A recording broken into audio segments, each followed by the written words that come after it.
Hello friends, welcome back one second our channel. आज हम बात करने वाले हैं प्रोडक्ट प्रमोशन के बारे में। व्हाट इज़ प्रोडक्ट प्रमोशन, इस पर हम डिस्कस करेंगे। इसके साथ बहुत सारे टॉपिक्स हैं इंटरनेशनल मार्केटिंग के जो हम इस वीडियो में डिस्कस करने वाले हैं। ये थर्ड सेशन रहने वाला है, तीसरी यूनिट समझ सकते हैं आप इसको। तो प्रोडक्ट प्रमोशन क्या होता है, आइए डिस्कस करते हैं इंट्रोडक्शन के साथ में। Product promotion means commission with customer. Continue development होना ज़रूरी है इंटरनेशनल मार्केटिंग में, जिसमें रिक्वायरमेंट होती है कैसे इम्प्रूवमेंट करा जाए इंडिविजुअल को रखते हुए, हर इंडिविजुअल को रखते हुए जो प्रोडक्ट है उसको किस तरह से डिज़ाइन करा जाए, हर नेशन के लिए किस तरह से डिज़ाइन करने की रिक्वायरमेंट है। इन चीज़ों पर हमें वर्क करने की रिक्वायरमेंट होती है। तो बेसिकली ऑब्जेक्टिव क्या होता है?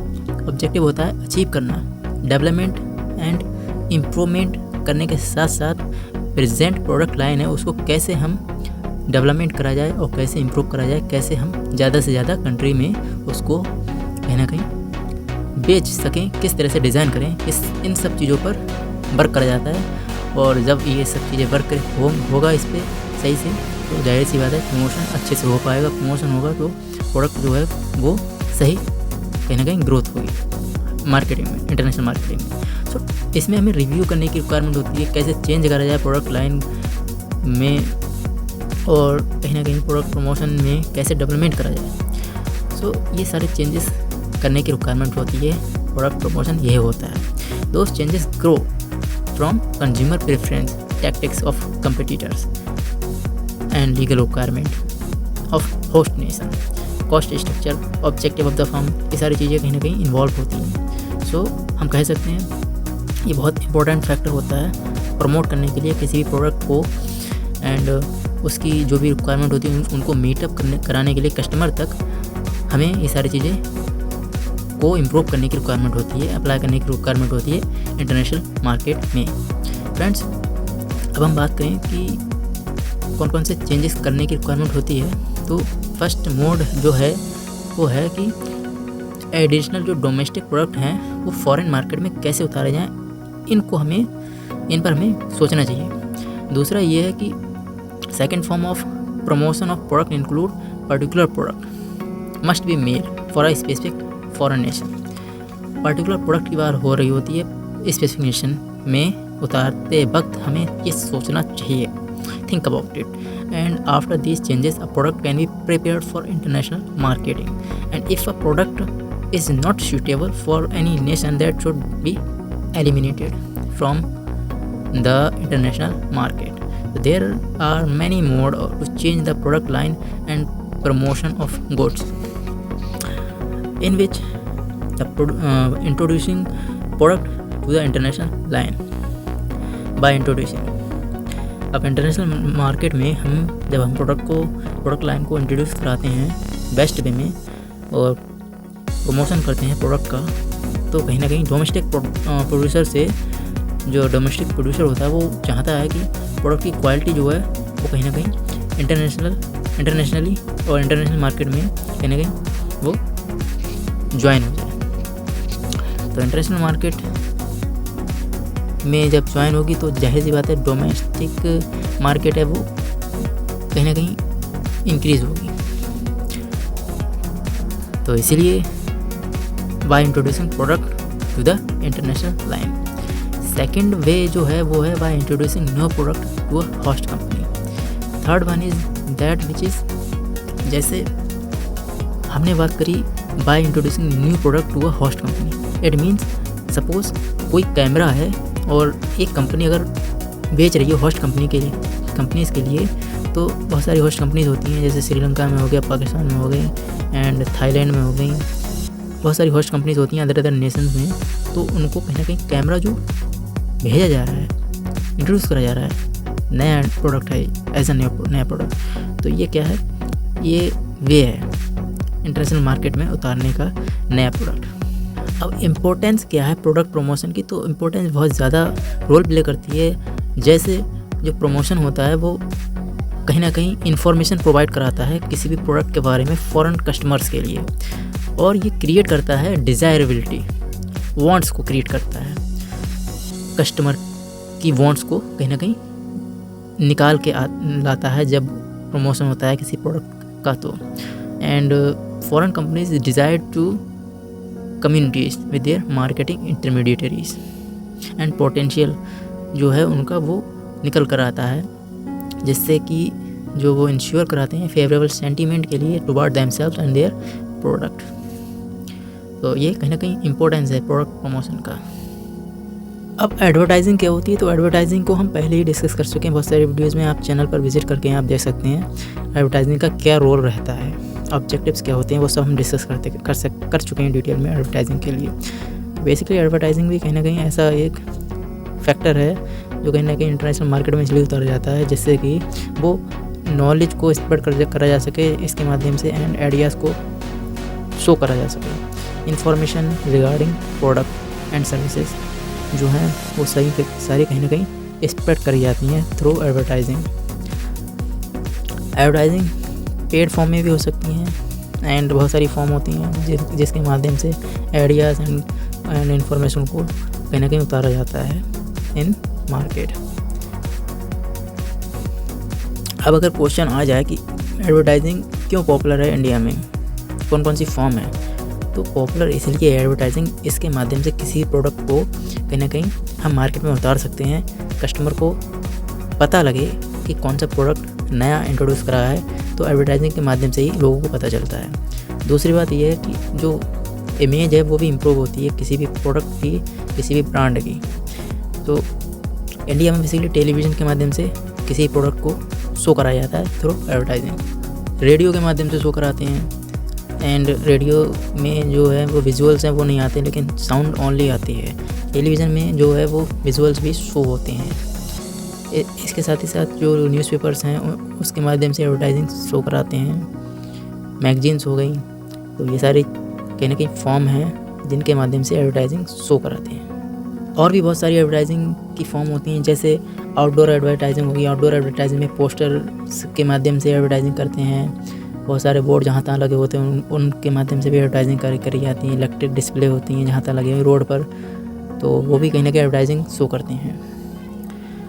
स्विच बोर्ड होते हैं, विंडो पर एडवर्टाइजिंग लगे हुए होते हैं, विंडो डिस्प्ले पर, काउंटर पर, वो भी एडवर्टाइजिंग को शो करते हैं। आउटडोर एडवर्टाइजिंग भी होती हैं। आउटडोर एडवर्टाइजिंग में कहीं ना कहीं लिमिटेड स्कोप होते हैं आउटडोर एडवर्टाइजिंग में। Next one is direct mail करके भी एडवर्टाइजिंग करते हैं आज के टाइम में, एंड मेल के साथ साथ और भी बहुत सारी फॉर्म होती हैं एडवर्टाइजिंग की। आज के टाइम में सोशल मीडिया पर भी बहुत सारी एडवर्टाइजिंग करी जाती हैं। अब बात करेंगे पर्सनल सेलिंग क्या होती है, तो पर्सनल सेलिंग एक ऐसी प्रोसेस होती है जिसके माध्यम से कम्युनिकेट करा जाता है किसी भी प्रोडक्ट को लेकर वायर से, फेस टू फेस, किसी पर्पस को लेकर। जैसे सेलिंग करना है प्रोडक्ट एंड सर्विसेज का, तो उसमें कम्युनिकेट फेस टू फेस होगा, तो ये क्या है, पर्सनल सेलिंग होता है। Personal selling is one part of a company promotion mix, and ये भी कहीं ना कहीं काइंड ऑफ एडवर्टाइजिंग होता है। ये लेकिन फेस टू फेस होता है, फिजिकल होता है। वहाँ पर एग्जिस्टेंस जो है वो ज़रूरी नहीं है एडवर्टाइजिंग में, लेकिन यहाँ एग्जिस्टेंस फिजिकल होना ज़रूरी है। पर्सनल सेलिंग में क्या होता है, personal selling has face to face contact with the customer and it include oral and gesture communication. Advertising जो है वो कहीं ना कहीं बिग सपोर्ट करता है मीडिया के लिए, because the large number of media component are used in the form of advertising. Newspaper हो गया, टेलीविज़न हो गया, TV and poster, cinema hall, magazines, ये सारे कहीं ना कहीं एडवर्टाइजिंग को शो करते हैं। लेकिन जो पर्सनल सेलिंग है वो फिजिकल होता है, फेस टू फेस होता है, ओनली फेस टू फेस।